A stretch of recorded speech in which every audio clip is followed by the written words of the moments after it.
Bonsoir, mesdames, mesdemoiselles et messieurs.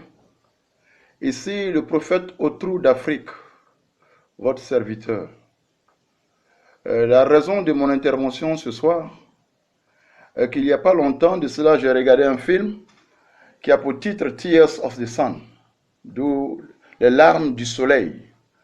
Et dans ce film, avec pour l'acteur principal était Bruce Willis, qui était à la tête d'un commando lors de la guerre du Biafra, qui était venu pour délivrer une ressortissante américaine qui était avec des prêtres, qui était infirmière.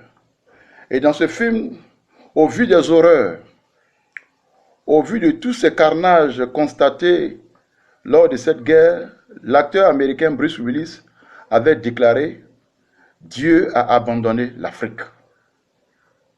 Et quand j'ai regardé ce film, à l'entendre parler, j'ai été choqué dans mon fort intérieur.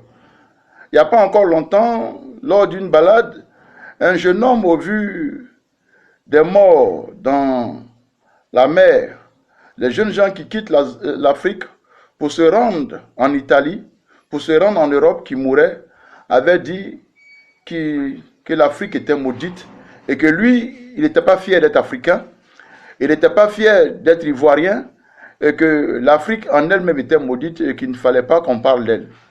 Donc, à entendre toutes ces choses, et au vu des révélations que Dieu m'a données concernant le continent, je me vois dans le désir, et je crois qu'avec la permission du Saint-Esprit, de dévoiler un pan, ou plutôt des pans de vérité, sur ce qui concerne mon continent, l'Afrique.